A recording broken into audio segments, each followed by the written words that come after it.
Okay guys, in this video we're going to go ahead and do the rebuild on the Mojave. Now it was not too bad. We did some really heavy bashing and we'll put a short clip in here for you to see what happened. This was a previous video, but we'll just bring you up to speed real quick. And then we're going to tear into this thing and replace all the broken bits. Now we did do this on purpose and we covered that in the last video. This is just the repair. Check this out.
Okay, so now you've seen the footage for the damage that we put on this thing, and this is one really tough truck.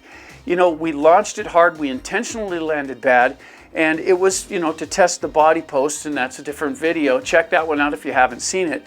But we, you know, wanted to see if those body posts were going to hold up, and surprisingly, they did pretty well.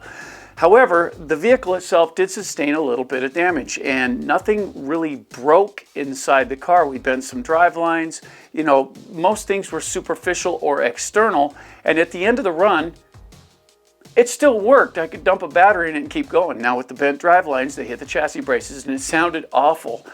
But the car was still functional and there was nothing physically broken about the running gear or any of that stuff. So I'm really amazed at this car. It handles good, it drives awesome, it sounds killer, and it really looks bitchin' when it rips through a corner. It's got to be one of my favorites, and there's a reason for that. This thing is a guided missile when you get it on a straight run. And keep in mind, guys, this one's stock.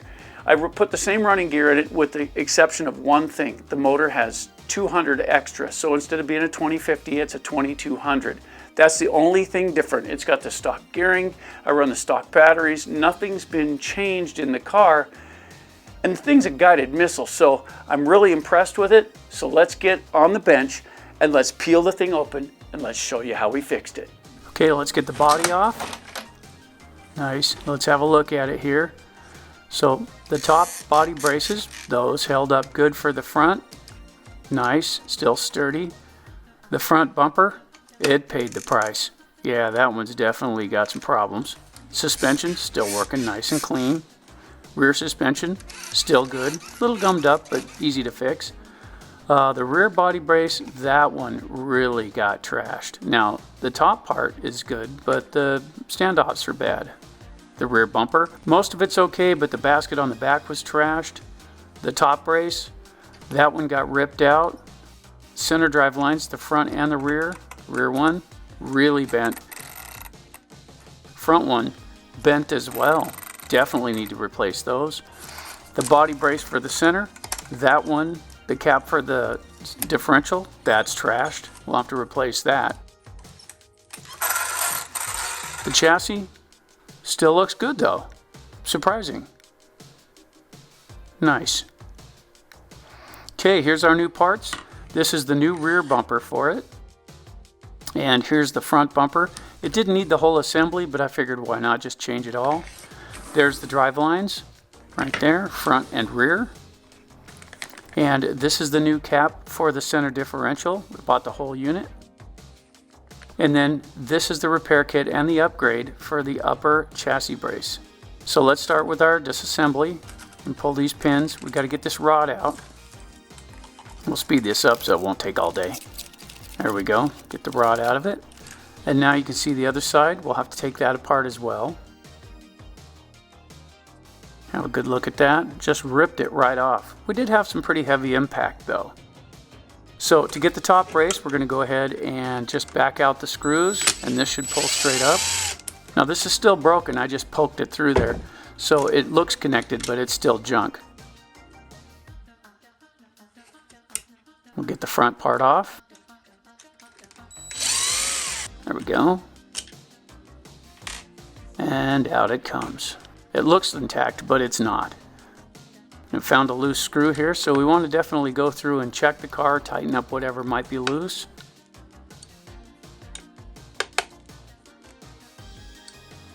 This one and this one, normally you don't have to take these off to get that center differential out, but I want to pull these two anyway so I can check the plastic front portion of this. That's why we're doing it this way. So we'll go ahead and back out all four of the top screws here. There we go. Now these are in aluminum, so I'm going to go ahead and back them out with the machine. It's just a little faster. Careful not to overspin these if you do use a machine though. Those threads do heat up. Now you just pop it out and the drive lines will pull straight out. There we go. Just like that. And the front one as well. Nice. So that's what it looks like. Now we're going to go ahead and remove the drive lines. They're just loose in there anyway. Look how bent that is. And there's the front one. Now the silver spots, that's aluminum that rubbed off from the chassis braces. So let's get the new ones in. Go ahead and cut them loose. In case you missed it the first time, there's the part numbers. There we go. I'll line it up. Yep, that's the right one. Go ahead and stick it in. And just let it lay there for now. We'll do the same thing with the front. We'll just slip it in there and just lay it down. Good. Just like that. Now let's have a look at this. I want to pull it apart, and this little H bracket, not this piece, but the one I'm holding in my right hand, just want to put a quick look at that, make sure it's not cracked or fractured, and then there's the new piece that's going to go in the top. That being okay, we're going to go ahead and reinstall that. There you go, make sure it's facing the right direction. Remember, it's got to hold that bearing.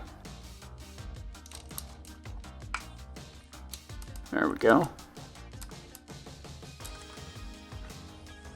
Get both of these started.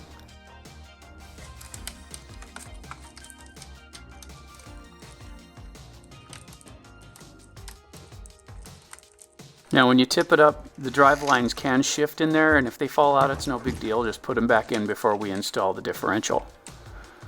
Go ahead and run these in. And you're running in plastic here, that's why I'm doing this by hand. When you get down there, just don't over torque them. It's pretty easy to want to do that. Just torque them down nice and snug. You can usually feel when that is. We'll go ahead and make sure you plug this side of the differential into the front first, then the back, and then slide it right down in the slot. Just like that. Now the top here. The top is kind of tricky sometimes. If you take a look at this, it's got rails that run around the sides. And up in the bottom of that, it's got to hit those caps. So when you push it down on there, you should hear it snap into place. There you go. There. If you don't click it all the way down, you can strip out your gears. So make sure you get that seated properly. Now I'm not going to run these all down with the screwdriver here. I'm going to go ahead and just get them started because I don't want to strip any threads. Once I get them started, I'll go ahead and run them down with the power tool, but I'm just getting them worked in to start with so the threads are lined up. Here we go. And now we can run them down. Now don't torque them with this, just get them down close and we'll torque them by hand. And The camera was kind of in the way here, guys, so you'll have to deal with the left-handed tightening, but it still works, and it looks like I'm really cranking on it, but I'm not. This is plastic. I'm going pretty easy. There you go. And now we'll go ahead and fix the top brace. So let's thread out the old parts. I'm going to do away with those.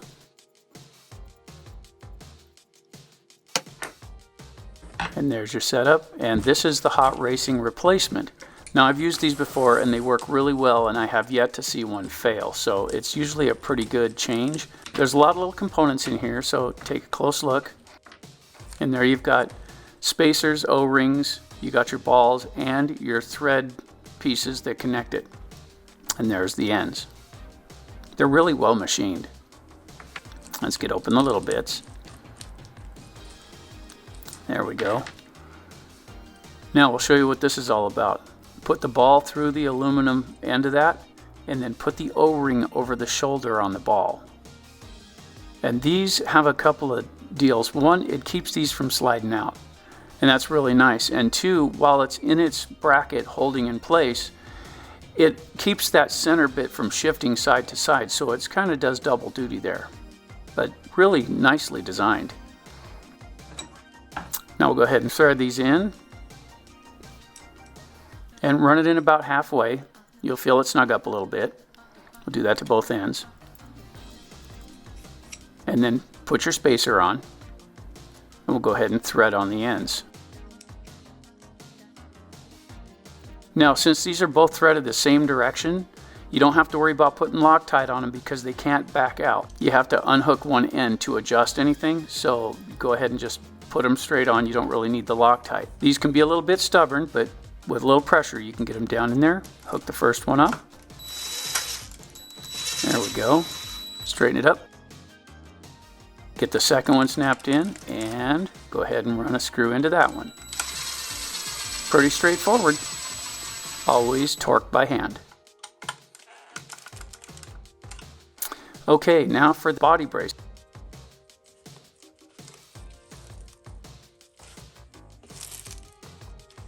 Okay, slide this right through and line things up.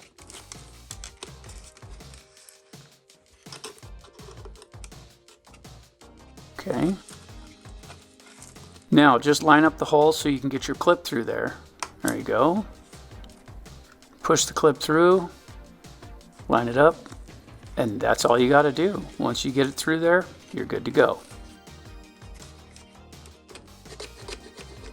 Now we'll do the same thing for the other side. And we'll get the clip on. There it is. Just like that. Pretty straightforward, pretty simple. Nice. Okay, now we usually get a lot of dirt impacted into these things, so we want to go ahead and clean out all of the screws, get everything dialed in, because you don't want to have dirt down in there. You won't get your fitting down in there properly, and you can strip these out. So let's go ahead and back all of this out. There we go. And this is broken, so it's going to come off real easy. There you go. Pretty well trashed. And I could just replace that one little section, but I found a pretty good deal on those, so I went ahead and bought the whole piece. Now go ahead and tighten these down. Just make sure they're torqued up good.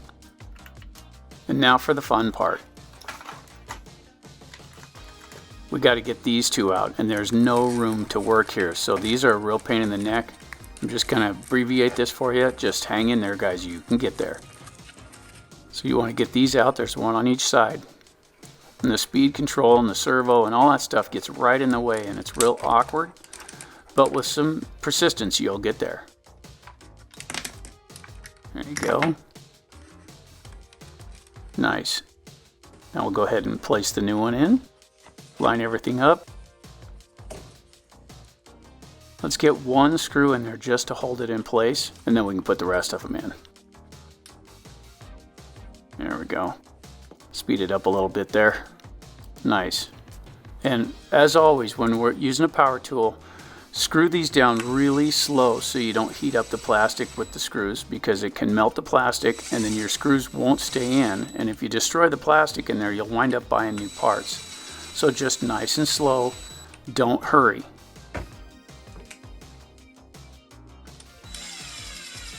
And then, as always, when you get these run down, we're just running them down close. Torque them by hand. There you go. Nice. And these are two different sizes, so you'll need two different wrenches for this. Now, I just happen to have an extension, so putting this back on is a lot easier. But this bit is a little bit worn, and so I like to take them off by hand. I'm going to torque it by hand anyway, so this works pretty well to get them in the first place. Now on the back here, I have a lot more room, so I was able to line it up properly. So the back's a lot easier to do than the front.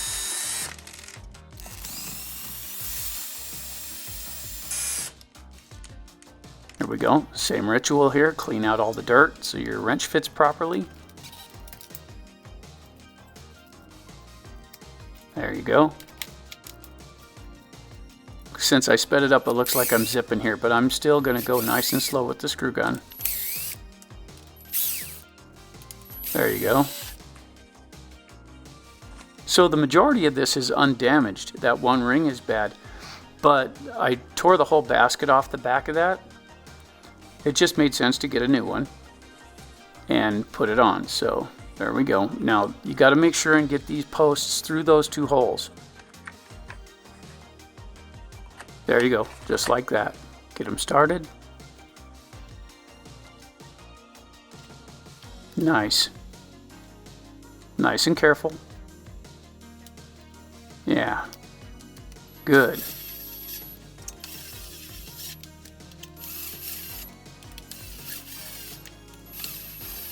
And then of course torque them by hand.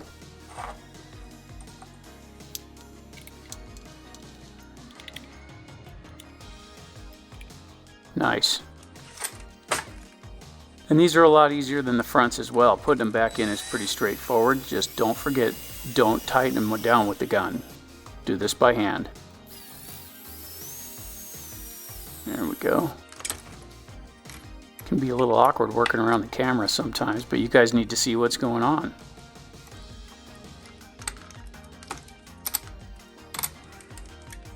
Suspension's nice and free still. And there you go. That's all the damage that we had from jumping it as badly as we did. And of course we did it on purpose, but we got all the drive lines in, everything's replaced, it's back up in its original condition. Very nice.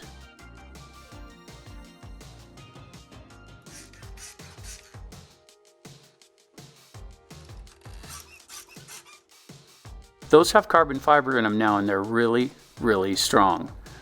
So I don't expect to have too many problems with those in the future. That's it.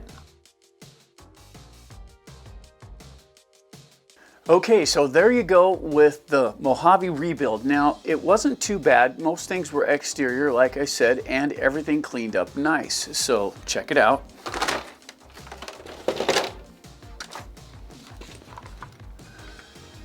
So as you can see, everything here returned to stock with no issues. Everything went together good. The chassis wasn't bent. The drive axles front and rear were still good, no problems. The center drive axles front and rear, I had to order new ones. Those were bent pretty bad and I didn't want to risk straightening them. So that's okay. I did away with the fan on the motor and I'll buy a new one and replace that later. Speed control's working good, servo held up good. I'm simply going to add another aerial for the antenna. And things are good to go. None of the shocks were bent, none of the shock ends had any issues, none of the swing arms were bad.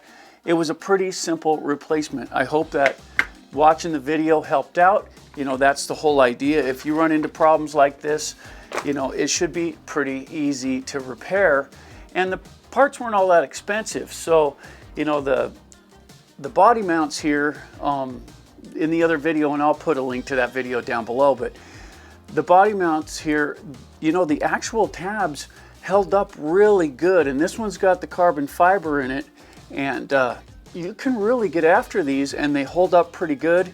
It actually took some serious top rear impact to break this back one, and the front one was undamaged with all that heavy impact. I paused the video in the middle and looked, and it landed, it just really folded the body hard, and the body posts held up. So that was cool. That worked out really good. The top brace, it had actually yanked the threads out of one end. I had spun it back on, but it was still damaged. So we swapped those over for some hot racing ones, and those worked out really good too. I've got those in my Creightons, and I haven't had one of those fail yet. That being said, let's take a look at the body for just a minute. Now, inside here, we hit hard enough to actually bust this plastic piece. This is the insert that goes inside the body. We kind of tore up the tail a little bit. It did land pretty hard on that, and it did start to crack it right in here and right here. So I see a new body in this car's future, but it's still holding up pretty well overall, and it's still in pretty good shape, and it cleaned up pretty nicely. So that being said, I'd say it was pretty successful. So hey guys, if you haven't already, don't forget to subscribe, like, and share. It's awesome when you do, and we love it around here when you guys chime in and become part of the subject. You know, RC is for everybody. It really is. There's all the different sizes, styles. You can go anywhere from machinery down. There's something for everyone in RC, and we're just glad to be part of the community. And we appreciate all of you who actually participate in the channel and listen and give us tips and advice. So if you've got any comments that you'd like to add to this, any mods or anything of that nature, please feel free to leave it in the comments down below and help others along the way. Hey guys, I'm AJ with AJ Jam Studios saying, keep wrenching guys.